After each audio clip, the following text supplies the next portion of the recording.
Oscilloscope के बिना भी बहुत सस्ते से हम सिग्नल को टेस्ट कर सकते हैं।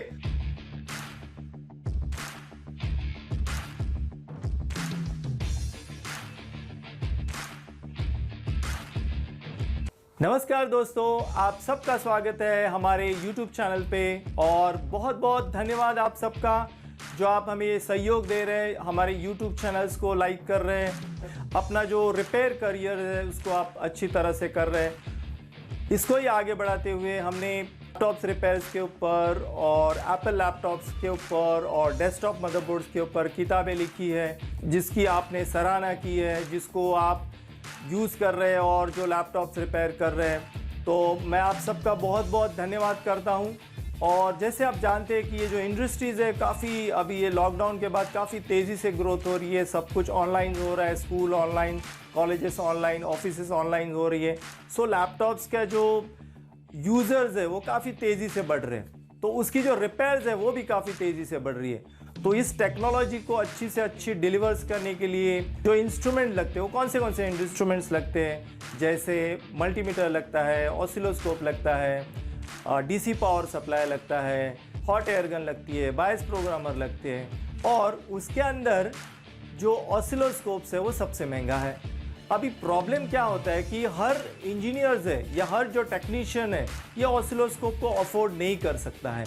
और ये ऑसिलोस्कोप से क्या होता है कि जैसे हम मल्टीमीटर से सारे के सारे मदरबोर्ड्स को नहीं रिपेयर कर पाते, उसके अंदर हमारी लिमिटेशन आ जाती है, हम मल्टीमीटर से सिर्फ वोल्टेजेस चेक कर पाते हैं। लेकिन अगर हमारे पास ऑसिलोस्कोप्स है तो हम काफ़ी अच्छी तरह से उसको डायग्नोज कर सकते हैं।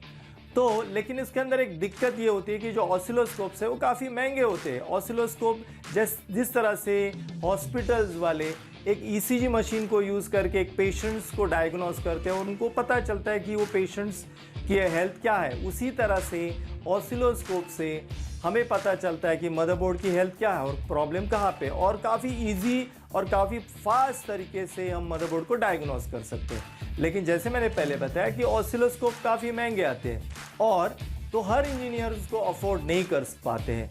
उसी के लिए हम जो हमारे जो देश के जो नौजवान हैं, जो देश के जो इंजीनियर्स हैं, उनको आसान पढ़ने के लिए हम एक नया डिवाइस को आज इंट्रोड्यूस कर रहे हैं। और ये डिवाइस से आपको ऑसिलोस्कोप यूज़ करने की ज़रूरत नहीं है।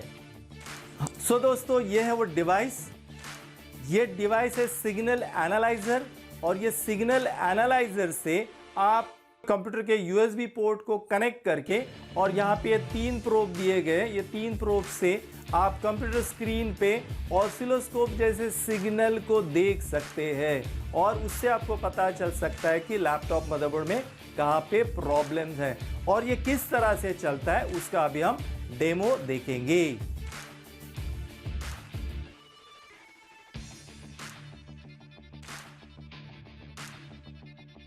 इसको आपको ये 3 प्रोब दिख रहे हैं, 2 रेड प्रोब और एक ब्लैक प्रोब।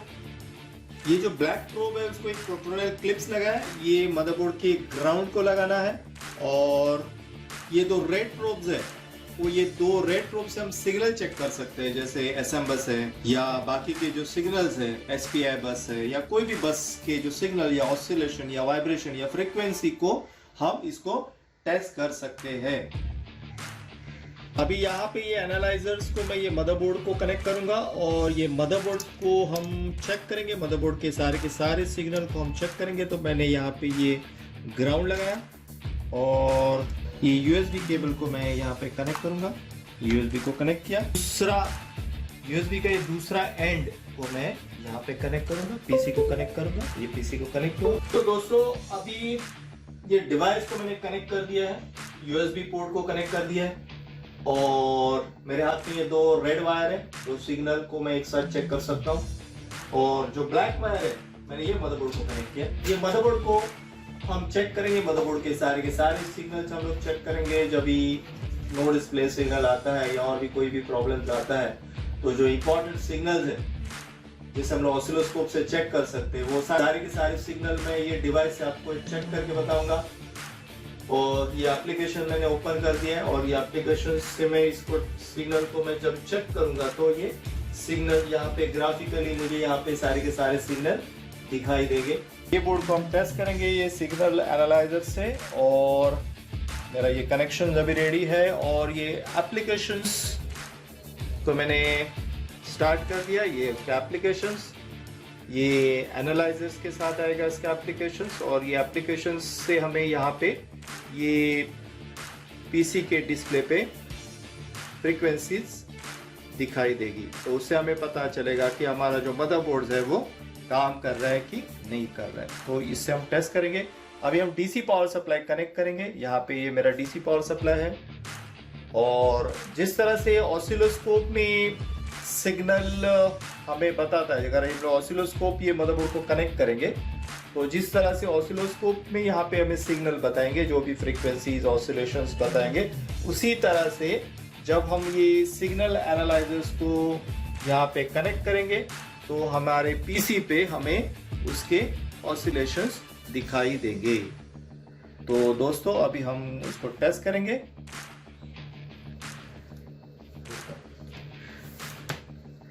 मदरबोर्ड को हमने अभी यहाँ पे कनेक्ट कर दिया है, और पीसी में मेरा ये स्कीमेटिक डायग्राम है। तो सबसे पहले हम एसआईओ के सारे सिग्नल चेक करेंगे। तो हम लोग पहले एसआईओ के पेज पे आते हैं। तो यहाँ पे हमने एसआईओ का पेज ओपन किया है, और एसआईओ के ये पेज पे हम एलपीसी बस को पहले चेक करेंगे। दोस्तों कभी भी कोई भी लैपटॉप को अगर चेक करना है, अगर आपका पावर ऑन नो डिस्प्ले आ रहा है, तो हम लोग इंपॉर्टेंट बस है एलपीसी बस, लो पिन काउंट बस। ये लो पिन काउंट बस क्या होता है, जहां से सीपीयू एसआईओ के साथ डायरेक्टली कनेक्टेड है, और इसके अंदर 4 डेटा बिट्स है, एक क्लॉक सिग्नल है, एक फ्रेम सिग्नल है, और एक रीसेट सिग्नल है। तो हम सबसे पहले चेक करेंगे क्लॉक सिग्नल, ठीक है। तो सबसे पहले हम लोग चेक करेंगे क्लॉक सिग्नल। क्लॉक है मेरा पिन नंबर 13 यहाँ पे मेरा 33 मेगाहर्ट्ज मुझे मेरा जो लॉजिक एनालाइजर दिखाएगा। अगर यहाँ पे मेरा 33 मेगाहर्ट्ज आया, यानी मेरा जो मदरबोर्ड का क्लॉक सिस्टम है ओके, क्योंकि मदरबोर्ड कैसे ऑन होता है, मदरबोर्ड से पावर सीक्वेंस चलता है, मतलब सब सप्लाई एक के बाद एक चलते हैं, फिर सिस्टम रीसेट होता है, और रीसेट होने के बाद सीपीयू है जो वो क्लॉक को जनरेट करता है, क्लॉक सेक्शन जनरेट होता है। तो वहां पे हर एक चिप्स को अलग अलग फ्रीक्वेंसीज मिलती है। उसी तरह से यहाँ पे सीपीयू ये जो एसआईओ है उसको एक फ्रीक्वेंसी भेजेगा जो 33 मेगाहर्ट्ज है। तो ये फ्रीक्वेंसी को हम अभी चेक करेंगे। तो ये 33 मेगाहर्ट्ज अगर फ्रीक्वेंसी आई, इसका मतलब ये होता है कि हमारे सिस्टम का जो क्लॉक है वो ओके है। यहाँ पे हमने पिन नंबर 13 को कनेक्ट कर दिया, एसआईओ के पिन नंबर 13। अब ये लैपटॉप को पावर ऑन करेंगे, यहाँ पे पावर ऑन करेंगे, और जैसे हमने पावर ऑन किया आप देख सकते हैं स्क्रीन पे एक फ्रीक्वेंसीज आ रही है। यहाँ पे ये जो फ्रीक्वेंसीज आ रही है देख सकते हैं आप, इसको the frequency the clock frequency, ठीक है। तो ये ऐसी फ्रीक्वेंसी आई, इसका मतलब होता है कि हमारा जो क्लॉक सेक्शन है ओके है। ये ऑसिलेशन, ये वाइब्रेशन जो आपको स्क्रीन के ऊपर दिख रहा है, जब पिन नंबर 13 को कनेक्ट किया है एलपीसी क्लॉक को, तो यहाँ पे इस तरह से वाइब्रेशन दिखाई देगा, ऑसिलेशन दिखाई देगा, और ये ऑसिलेशन आया, इसका मतलब होता है कि हमारा जो पीसी का क्लॉक सेक्शन है ओके है। अगर ये नहीं आया तो हमारा क्लॉक सेक्शन क्यों नहीं आ रहा है, उसके ऊपर हमें ध्यान देना है। तो ये हमारा हुआ पहला सिग्नल। तो दोस्तों इस तरह से सिग्नल एनालाइजर का इस्तेमाल करना है। अभी हम दूसरा सिग्नल देखेंगे, फ्रेम सिग्नल। हमारा जो सिग्नल है वो है फ्रेम सिग्नल। फ्रेम सिग्नल यहाँ पे पिन नंबर 6 पे है एसआईओ के, और अभी हम लैपटॉप को टर्न ऑन करेंगे और स्क्रीन पे हमें ये वाइब्रेशन इस तरह से दिखाएगा। ये फ्रेम सिग्नल इंडिकेट करता है सीपीयू को, सीपीयू और एसआईओ का कम्युनिकेशन हो रहा है कि नहीं, या इन शॉर्ट हम ऐसे बोल सकते हैं कि सीपीयू काम कर रहा है कि नहीं, सीपीयू वर्किंग हो रहा है कि नहीं, हमें ये सिग्नल से पता चलता है। ये फ्रेम सिग्नल बहुत ही इंपॉर्टेंट सिग्नल है। फ्रेम सिग्नल, अगर आपके पास नो डिस्प्ले का प्रॉब्लम है तो आपको ये फ्रेम सिग्नल चेक करना है। तो ये सिग्नल एनालाइजर से हम ये फ्रेम सिग्नल को चेक कर सकते हैं। अगर यहाँ पे अगर मेरा फ्लैट लाइन है ऐसे, जैसे मैं अगर ये प्रोब को निकाल देता हूँ तो देखो ये फ्लैट आया है ना, ये फ्लैट आया। अगर ये फ्लैट आया इसका मतलब होता है कि मेरा सीपीयू काम नहीं कर रहा है, मेरा फ्रेम सिग्नल नहीं आ रहा है। तो अगर मैं कनेक्ट करता हूँ पिन नंबर 6 पे या फ्रेम सिग्नल पे ये, तो इस तरह से सिग्नल आना चाहिए। ये इस तरह के सिग्नल आया, इसका मतलब ये होता है कि मेरा सीपीयू है वो वर्किंग स्टेट में है। तो इस तरह से हमने अभी एक क्लॉक और फ्रेम सिग्नल को चेक किया। अभी हम दूसरा सिग्नल चेक करते हैं। दोस्तों हमारा नेक्स्ट सिग्नल है बायस। बायस 8 पिन का बायस चिप्स होता है। पिन नंबर 4 ग्राउंड है, pin number 8 VCC 3 volt supply है, पिन नंबर 1 होता है chip select pin, pin number 2 होता है रीड पिन और पिन नंबर 6 होता है क्लॉक पिन। तो हमें बेसिकली 3 पिन ही चेक करना है। पिन नंबर 1 चिप सिलेक्ट को चेक करना है। चिप सिलेक्ट यानी क्या होता है, जब सीपीयू बायस को एक्सेस करता है तो सीपीयू कुछ सिग्नल भेजता है, कुछ वाइब्रेशंस, कुछ ऑसिलेशन भेजता है। वो ऑसिलेशन हमारे ये सिग्नल एनालाइजर पे दिखाने चाहिए। ये सिग्नल एनालाइजर पे कुछ ऑसिलेशन या कुछ वाइब्रेशन दिखाए, इसका मतलब होता है कि सीपीयू बायस को एक्सेस कर रहा है। अगर उसने वो नहीं दिखाए तो दैट मीन्स वो सीपीयू है जो तो बायस को एक्सेस नहीं कर रहा है। अभी जो नए जनरेशन के बोर्ड है 4th जनरेशन ऑनवर्ड, उसके अंदर सीपीयू बायस को एक्सेस करते हैं, लेकिन उसके पहले के जनरेशन के जो भी बोर्ड्स हैं उसके अंदर पीसीएच बायस को एक्सेस करते हैं। तो आपके पास कौन सा बोर्ड है उसके हिसाब से आपको उस सिग्नल को टेस्ट करना है। तो जो बायस है हमारा 8 पिन का बायस है, तो बायस को आइडेंटिफाई किस तरह से किया जाता है, बायस का नंबर 25 से स्टार्ट होता है। तो 25 is indication of the bias और लास्ट के जो 2 डिजिट्स है वो इंडिकेट करता है बायस का साइज। यानी अगर 25x32 है तो बायस है 32 मेगाबिट्स, अगर 25x64 है तो बायस का साइज है 64 मेगाबिट्स। तो इस तरह से बायस का आइडेंटिफिकेशन होता है। तो दोस्तों हम पहला चेक करेंगे बायस का पिन नंबर 1 चिप सिलेक्ट, तो वहां पे हमें ऑसिलेशन दिखाना चाहिए हमारे सिग्नल एनालाइजर पे। और पिन नंबर 2 है मेरा रीड पिन। यहाँ पे मुझे जब बायस का डेटा बायस चिप्स के अंदर से सीपीयू की तरफ जाएगा तो वहां पे कुछ ऑसिलेशन दिखाएगा। अगर वो ऑसिलेशन दिखाया इसका मतलब होता है कि बायस जो है वो डेटा सीपीयू की तरफ भेज रहा है।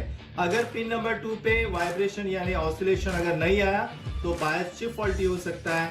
तो इस तरह से हमें आइडेंटिफिकेशन करते हैं फॉल्ट कौन से चिप के अंदर है। तो अभी हम बायस को चेक करेंगे।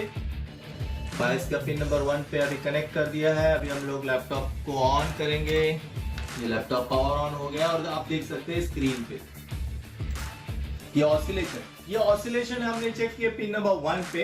तो ये ऐसे ऑसिलेशन आए, इसका मतलब होता है कि सीपीयू जो है बायस को एक्सेस कर रहा है, बायस को चिप सिलेक्ट सिग्नल भेज रहा है। अभी हम पिन नंबर 2 का सिग्नल को चेक करेंगे। ये सिग्नल आए इसका मतलब होता है कि हमारा जो बायस है उसने क्या किया, उसके अंदर का जो डेटा है वो सीपीयू को पास ऑन कर दिया।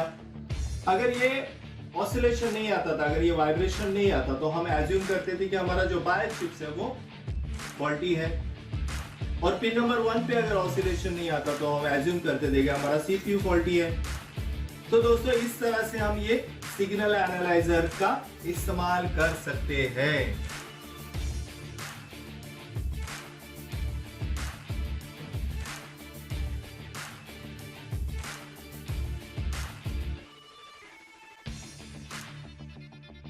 नेक्स्ट हम चेक करेंगे रैम के सिग्नल, क्योंकि सीपीयू जो है वो रैम के साथ कनेक्टेड है। तो ये आप देख सकते हैं कि यहाँ पे आपको एक रैम का सॉकेट दिख रहा है। रैम के 2 सॉकेट्स हैं और एक मेरे हाथ में ये रैम सॉकेट टेस्टर है।